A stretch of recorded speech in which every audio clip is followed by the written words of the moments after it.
Hey everyone, and welcome to another deep dive. I'm really glad you could join us today as we dig into some, well, let's face it, kind of complex stuff, but it's really important complex stuff. And, you all sent in some really interesting sources on a pretty huge event in the financial world, the Federal Reserve, Right. what they're up to, their next move. So we're going to unpack all of that today. Yeah, absolutely. It's you know, central banking, and not exactly the most thrilling topic at first glance. But when you think about it, the decisions they're making, it affects all of us, mortgages, savings, jobs, the whole economy. Right, exactly. And that's what we're here for, to cut through the jargon and figure out what it all actually means. Exactly. So we're focusing specifically on the Federal Open Market Committee, the FOMC. They have their big meeting coming up on March 18th and 19th of 2025. And from what I'm seeing in the material you all sent in, it looks like there are three main areas everyone's really focused on. Interest rates, obviously, the overall economic outlook, and then what everyone's speculating about, are we going to see rate cuts later this year? All right, okay. So let's start with the here and now, right? Interest rates. What's the current situation? So as it stands, the target range for the federal funds rate is between 4.25% and 4.5%. Okay, so for those of us who aren't, financial experts, what does that actually mean? Well, it means that this range, it directly impacts how much it costs to borrow money, essentially. So like if I'm thinking about buying a house or even just using my credit card? Exactly. It affects Yeah. everything from mortgages to credit card interest rates to, loans for businesses. If those rates are higher, borrowing becomes more expensive. Got it. Okay, so what's the expectation going into this FOMC meeting? Are they going to hike rates again? Well, the general consensus seems to be that they're likely to hold rates steady this time around. Okay, so why is that? Is it because the economy's doing really well or, maybe not so well? What's the thinking there? There are a few things at play. There are some signs that the economy might be slowing down a bit, which is, one factor the Fed always has to consider. Right. I mean, we've all seen those headlines, right? Slowing growth, maybe even a recession on the horizon. Yeah, and then you've got inflation, which is still a major concern. It's stubbornly high, higher than that 2% target the Fed aims for. So it's this sort of push and pull, right? You want to support economic growth, but you also don't want inflation to spiral out of control. And then there's the big question mark. What are consumers going to do? Right, because consumer spending, that's a huge driver of the economy.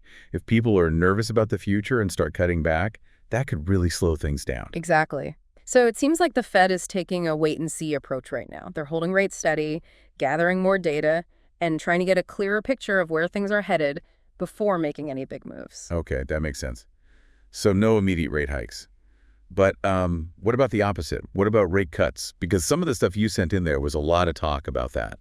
Yeah, you're right. There's a lot of speculation that rate reductions could start happening later this year, maybe as early as the June or July FOMC meetings. Wow, okay. So why is that? What are the experts saying? Well, there are a few factors at play. Some analysts believe that if the economy does indeed slow down more than expected, the Fed might cut rates to try and stimulate growth. Make it cheaper for businesses to borrow and invest and hopefully get things moving again. Right. And lower rates could also be good news for anyone with, a variable rate mortgage or credit card debt. Absolutely. But there's also a flip side to that. Some people argue that cutting rates too soon or too aggressively could actually send the wrong signal. It could signal that the Fed is really worried about the economy, which could, make businesses and consumers even more cautious. So it's this really delicate balancing act, isn't it? It really is. And that's why these FOMC meetings are so closely watched. Everyone's trying to figure out what the Fed's next mood is going to be and what it means for the economy as a whole. Right, exactly.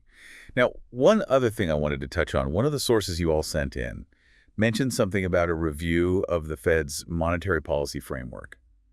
What exactly is that, and why should we care? Yeah, so basically it's like the Fed is taking a step back and examining its own playbook. They're looking at their strategies, their tools, their communication, all of it. And they're asking, is this still the best way to achieve our goals in the current economic environment? Okay, so how often do they do this kind of review? Roughly every 5 years. It's not something that makes headlines every day, but it's actually really important. Because the outcome of this review, it's going to shape how the Fed operates for years to come. So what kinds of things might they change? It could be anything from how they set their inflation target to how they communicate their future plans.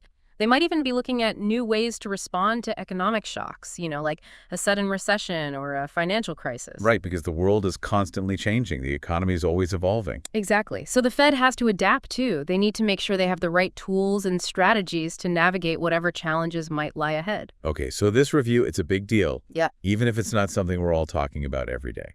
Right. It's like laying the foundation for future economic policy. It might not have a direct impact on your wallet today or tomorrow, but it's going to shape the financial landscape for years to come. Okay, so we've covered a lot of ground here. Interest rates, economic outlook, potential rate cuts, this framework review. Now, I know we have a lot of really savvy listeners out there, people who follow this stuff closely, but for anyone who's maybe a little newer to this, can you just break down in simple terms, why does any of this actually matter? Absolutely. I mean, at the end of the day, the decisions made by the Federal Reserve, they have real-world consequences for all of us. They affect things like how much we pay for a mortgage, how much interest we earn on our savings, whether businesses can afford to expand and hire more people. Right, it's not just numbers on a spreadsheet. It's about people's lives, their jobs, their ability to provide for their families. Exactly. And that's why it's so important to understand what the Fed is doing and why they're doing it. It helps us make sense of the broader economic landscape and make more informed decisions in our own lives. Okay, so let's recap the key takeaways here. The FOMC meeting, it wraps up on March 19th at 2 p.m. Eastern Time. We're expecting a policy statement, a press conference with Chair Powell, all the usual stuff. But the big question everyone's asking, will they hike rates again? Well, based on everything we've discussed, and from what I'm seeing in the material you've all sent in, the prevailing wisdom is that they're likely to hold rates steady for now. They're in this wait-and-see mode, trying to get a better handle on the economy before making any drastic moves. Okay, so rates are probably staying put for now. But what about later this year? Are those rate cuts really going to happen? That's the big question, right? There's certainly a lot of talk about it, and a lot of analysts seem to think it's a real possibility. But there are also those potential downsides we discussed, the risk of sending the wrong signal, maybe even undermining confidence in the economy. So a lot of uncertainty still hanging in the air. Absolutely, and that's what makes this so fascinating, right? It's Yeah. a constantly evolving story, and the decisions made by the Fed, they have ripple effects that touch every corner of the economy. Right, and that brings us back to you, our listener. Now that you've heard all of this, what are you going to be watching most closely in the coming months? What aspects of the economy or your own finances are you going to be paying the most attention to as this story unfolds? Yeah, I think that's the key takeaway here. It's about staying informed, understanding the forces at play, and making the best decisions you can for yourself and your family in this ever-changing economic landscape. Couldn't have said it better myself. Thanks for joining us for this deep dive. We'll be back soon to break down more of the big stories shaping the financial world. See you then. Bye, everyone.